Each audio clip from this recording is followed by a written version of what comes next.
Hello everyone, welcome to our channel. ముందుగా మన channel ని అందరూ సబ్స్క్రైబ్ చేసుకోండి. ఎందుకంటే నేను ఏ వీడియో అప్లోడ్ చేసినా మీ దాకా రావాలి అంటే మీరు సబ్స్క్రైబ్ చేసుకొని ఉండాలి.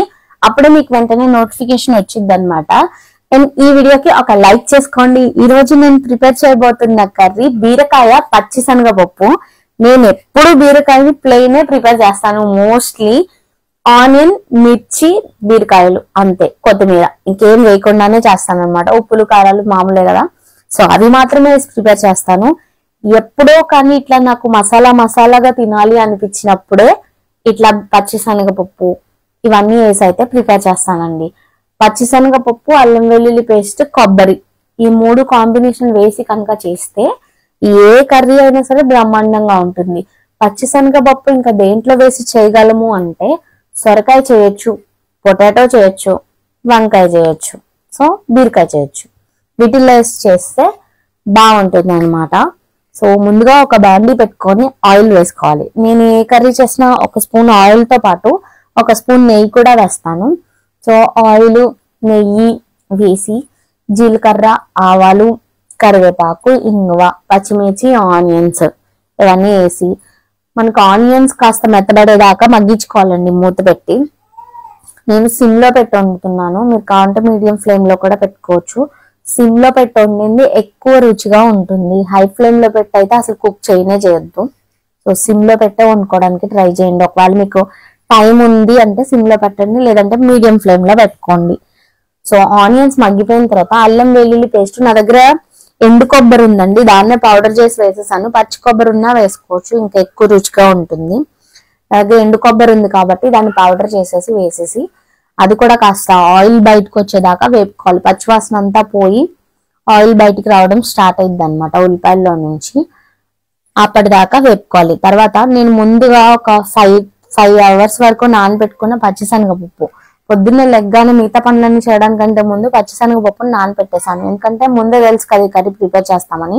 ఒకవేళ మీరు అట్లా నానపెట్టి లేకపోయి ఉంటే ఒక 2 minutes బాయిల్ చేసుకోవచ్చు. వాటర్ పెట్టేసి బాయిల్ చేసుకొని యాడ్ చేసుకోవచ్చు. అది ఎలా ఉండాలి అంటే, అది బాయిల్ అయినా సరే నానైనా సరే ఎలా ఉండాలంటే మన చేత్తో మెదిపితే 2 ముక్కలు అయ్యేలాగా ఉండాలి. అప్పుడు అది కాస్త కర్రీతో పాటు మగ్గుతుంది, సరిపోతుంది అనమాట అలా కుక్ అయితే. సో తర్వాత ఉల్లిపాయలన్నీ మగ్గిపోయిన తర్వాత మనం పచ్చిశనగపప్పు, బీరకాయ ముక్కలు వేసేసాను. బీరకాయ ముక్కలు నేను చాలా చిన్నగా చేశానండి, ఎందుకంటే నాకు గుజ్జుగా ఉంటే అన్నంలో కలుపుకొని తినడానికి బాగుండిద్దని చిన్న ముక్కలుగా కట్ చేశాను అనమాట. ఉప్పు, కారం, పసుపు, ధనియాల పొడి, గరం మసాలా, ఒకవేళ మీ దగ్గర ఉంటే కాస్త మిరియాల పొడి కూడా వేసుకోవచ్చు, చాలా టేస్ట్ గా ఉంటది. అంతా మంచిగా ముక్కలకి పట్టేదాకా మిక్స్ చేసుకోవాలి. బాగా మిక్స్ చేస్తే ఈవెన్ గా స్ప్రెడ్ అయ్యి ఇంకా మంచిగా ఉంటుంది అనమాట టేస్ట్. ఒక పక్కనే ఉడకకుండా మనం మిక్స్ చేసుకోవాలి. ఏ ఉప్పులు కారాలు ఏమేసినా ఎన్నిసార్లు అయినా సరే మిక్స్ చేయాలి. మిక్స్ చేస్తేనే అంతటికి మసాలా అన్నిటికీ ప్రతి ముక్కకి పట్టి బాగుంటుంది అనమాట. బీరకాయ కర్రీ చాలా ఫాస్ట్ గా ఉడికిద్దండి, మిగతా కర్రీస్ లా కాదు, తొందరగానే ఉడుకుతుంది. ఆరోగ్యానికి కూడా చాలా మంచిది. నేను ఇక్కడ ఎటువంటి వాటర్ ప్రస్తుతానికి యాడ్ చేయలేదు, మగ్గిస్తున్నాను అనమాట. నాకు ఎప్పుడైతే బీరకాయ ముక్కలు మగ్గిపోయాయి అనిపించినప్పుడు కొంచెం వాటర్ పోస్తున్నాను. మీరు తినే కన్సిస్టెన్సీని బట్టి వాటర్ యాడ్ చేసుకోవచ్చు. మేము కొంచెం గుజ్జుగానే ప్రిపేర్ చేస్తున్నాను కాబట్టి నేను వాటర్ ఎక్కువ పోసాను. వాటర్ పోసినా సరే నేను హై ఫ్లేమ్ లో పెట్టలేదండి, సిమ్ లోనే ఉంచే వండుతున్నాను. వాటర్ పోస్తే ఏమో అడుగు అంటది కదా అని ఫ్లేమ్ పెంచేయలేదు. స్లో మోషన్ లో కుక్ చేస్తే రుచిగా ఉంటుంది కాబట్టి స్లోగానే కుక్ చేస్తున్నాను. వాటర్ పోసిన తర్వాత కొత్తిమీర యాడ్ చేశాను, ముందుగా యాడ్ చేయలేదు. వాటర్ పోసిన తర్వాత కొత్తిమీర వేసి మళ్ళీ మంచిగా ఒకసారి మిక్స్ చేసుకొని మళ్ళీ మూత పెట్టేసేయాలండి.